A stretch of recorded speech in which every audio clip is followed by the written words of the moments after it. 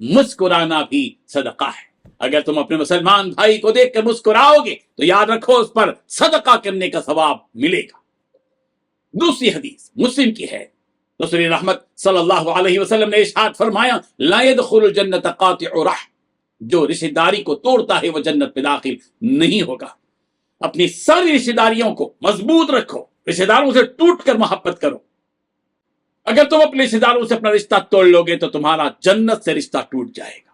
اللہ اکبر، اللہم احفظنا. سیرت رسول رحمت صلی اللہ علیہ وسلم، اور آج کا عنوان ہے رسول رحمت صلی اللہ علیہ وسلم جب 33 برس کے ہوئے. رسول رحمت صلی اللہ علیہ وسلم کی عمر جب 33 یا 34 برس کی تھی، اس عمر میں آپ صلی اللہ علیہ وسلم کو ایک روشنی اور چمک سی نظر آنے لگی. اس چمک میں کوئی آواز یا صورت نہ ہوتی تھی. پھر آپ صلی اللہ علیہ وسلم کے مزاج میں تنہائی کی عادت بڑھنے لگی اور آپ صلی اللہ علیہ وسلم اکیلے رہنے کو پسند کرنے لگے. اسی تنہائی کو خلوت کہا جاتا ہے. خلوت کا مزاج جب بننے لگا تو آپ علیہ الصلوۃ والتسلیم پانی اور ستو لے کر شہر سے چند میل دور جبل نور کے ایک غار جس کو غار ہرا کہا جاتا ہے بیٹھنے لگے. اس غار کی لمبائی 4 گز اور اس کی چوڑائی 2.25 گز. غار ہرا میں آپ صلی اللہ علیہ وسلم اللہ تعالیٰ کی عبادت کیا کرتے، یعنی اللہ تعالیٰ کی حمد و ثنا بیان کرتے، اللہ تعالیٰ کا ذکر کرتے اور اللہ کی قدرت پر خوب غور و فکر فرماتے. اور جب تک پانی اور ستو ختم نہ ہوتا شہر میں نہ آتے تھے، اور جب پانی اور ستو ختم ہو جاتا شہر آتے، پھر پانی اور ستو لے کر غار ہرا چلے جاتے تھے. نبوت سے پہلے آپ صلی اللہ علیہ وسلم کو سچے خواب نظر آنے لگے، ایسے سچے خواب کہ رات کو خواب دیکھا اور صبح کو تعبیر ظاہر ہو گئی. یہاں تک کہ آپ صلی اللہ علیہ وسلم اپنی عمر کے 40ویں سال کو پہنچ گئے. پیارے بچوں، 50 لیسنز ہو چکے اور ہم سرکاری دو عالم صلی اللہ علیہ وسلم کی سیرت 40ویں برس تک پہنچا چکے ہیں. اس کے بعد ہمارا جو پارٹ شروع ہوگا، تیسرا پارٹ سنڈے کلاس کا، اس میں پیارے پیغمبر صلی اللہ علیہ وسلم کی مدنی نبوت والی زندگی کا تذکرہ کرتے ہوئے چلیں گے. پیارے بچوں، سیرت کے بعد اچھے اخلاق بیان کیے جا رہے ہیں. مفاد پرست نہ بنو عنوان ہے آج کا. آدمی کے بد اخلاق ہونے کے یہی کافی ہے کہ وہ صرف اپنے مفاد یعنی اپنے فائدے کی فکر میں پوری زندگی گزارتا ہے. جس کو صرف اپنا مفاد زیادہ پسند ہو اور دوسروں کے فائدے کی کوئی فکر اس کے دل و دماغ میں نہ ہو تو ایسا انسان حقیقی انسان نہیں. وہ ایسا انسان ہے جو انسانیت سے محروم ہے. جو شخص مفاد پرست ہوتا ہے اس کے مفاد پرست ہونے کا امتحان اس وقت ہوتا ہے جب وہ اپنے مفاد اور فائدے کے لیے ہم سے ملاقات کرتا ہے، یا اپنے مفاد اور اپنے فائدے ہی کے لیے ہم کو فون کرتا ہے، صرف اپنے فائدے کے لیے تعلقات قائم رکھنے والا. ظاہر بات ہے کہ ایسا شخص بلند اخلاق والا ہرگز نہیں ہو سکتا. مفاد پرستی اور خود غرضی جس کی دل میں ہوتی ہے وہ ہم کو اپنے مفاد اور اپنی غرض کے لیے استعمال کرتا ہے. وہ کبھی کسی کے کام نہیں آتا. شاعر نے کیا خوب کہا، شاید کبھی خلوص کو منزل نہ مل سکے گی، وابستہ ہے مفاد ہر ایک دوستی کے ساتھ. اگر ہر شخص اپنے مفاد کی بنیاد پر دوستی رکھے گا تو ظاہر ہے کہ خلوص و محبت کی منزل تک وہ پہنچ نہیں پائے گا. پیارے بچوں، زندگی گزارنے کے آداب، اور آج کا عنوان ہے عام مسلمانوں کے چند حقوق اور آداب. اس سے پہلے 16 آداب ہم بیان کر چکے ہیں پچھلے 10 میں، 10 نمبر 49 49، اور آج ہم باقی چند حقوق بیان کرتے ہیں اور اس میں ہے نمبر 17 خوشی اور غم میں شریک ہونا چاہیے عام مسلمانوں کے. نمبر 18 اپنے بھائی کو سچا ماننا اور بلا وجہ اس کو نہیں جھٹلانا چاہیے. نمبر 19 عیبوں کی پردہ پوشی کرنا چاہیے. نمبر 20 کسی مسلمان کی عیب جوئی نہیں کرنا چاہیے. نمبر 21 کسی کو حقیر نہیں سمجھنا چاہیے. نمبر 22 قطع تعلق نہیں کرنا چاہیے. نمبر 23 حسد، غیبت اور بغض سے بچنا چاہیے. نمبر 24 چغل خوری سے بچنا چاہیے. نمبر 25 مسلمانوں کے مقابل ہتھیار استعمال نہیں کرنا چاہیے. نمبر 26 بوڑھے آدمی کا اکرام کرنا چاہیے. نمبر 27 بیمار ہو تو عیادت کرنا چاہیے. نمبر 28 جنازے میں شریک ہونا چاہیے. نمبر 29 مغفرت کی دعا کرنا چاہیے. نمبر 30 مرنے کے بعد اس کی خوبیوں کا تذکرہ کرنا چاہیے. شریعت کے مسائل، کسی ہنگامی صورت پر یا انتہائی شدید معاشی ضرورت پر قرض لیا جا سکتا ہے.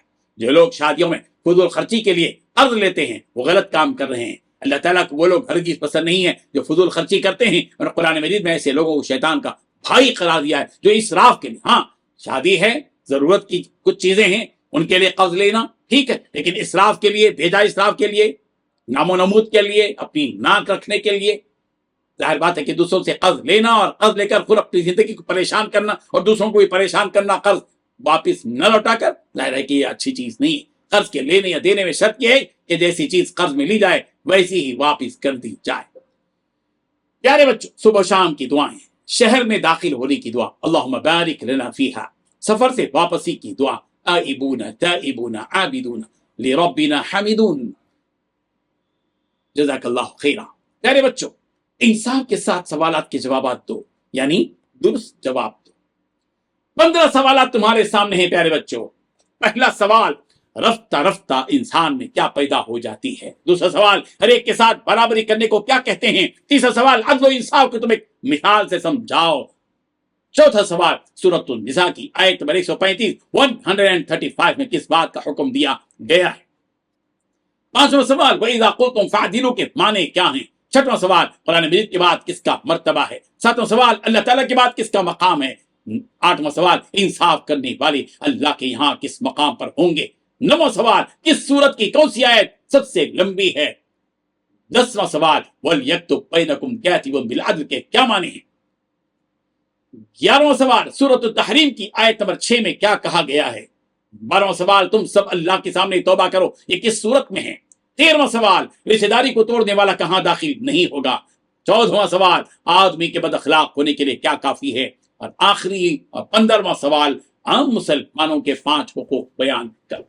پیارے بچوں، بڑی خوشی کی بات ہے کہ ہم سنڈے کلاس کے اس سلسلے کو جاری رکھے ہوئے ہیں، اور ہم نے سنڈے کلاس کو 25 اسباق میں، یعنی 6 مہینے کی ترتیب پر ایک ایک پارٹ تیار کیا تھا۔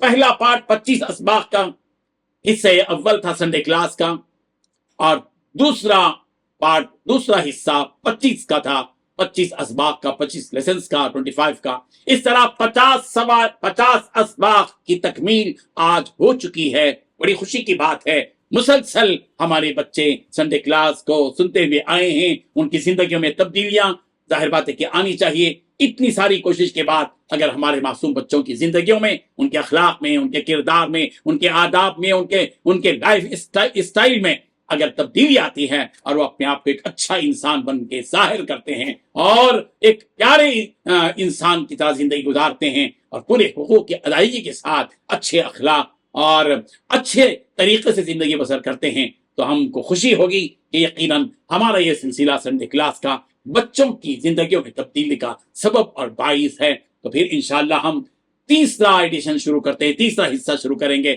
سنڈے کلاس کا تیسرا پارٹ شروع کریں گے، اور لیسن نمبر 51 یعنی لیسن نمبر 51 یعنی سبق نمبر 51 سے پھر شروع کریں گے۔ اس طرح 25 اسباق کے ایک ایک پارٹ ہوتے جائیں گے، اور اپنے معصوم بچوں کے دینی تربیت کے سلسلے کو جاری رکھیں گے، اسی خوشخبری کے ساتھ اور اس خوشی کے ساتھ کہ آج ہم نے 50 سبق کی تکمیل کی ہے۔ ہم آپ سے جدا ہوتے ہیں، اپنے بچوں سے، اور امید کرتے ہیں کہ اس سلسلے کو جاری رکھیں گے اور آگے بھی آتے رہیں گے، اور دعا کرتے رہیں کہ اللہ تبارک و تعالی ہماری ان کوششوں کو مقبولیت عطا فرمائے، قبولیت عطا فرمائے، اس کو نفع کا اور بچوں کی، معصوم بچوں کی تربیت کا ذریعہ بنا دے۔ وآخر دعوانا ان الحمد للہ رب العالمین۔ اسی کے ساتھ اللہ حافظ، جزاک اللہ خیرا، السلام علیکم ورحمۃ اللہ وبرکاتہ۔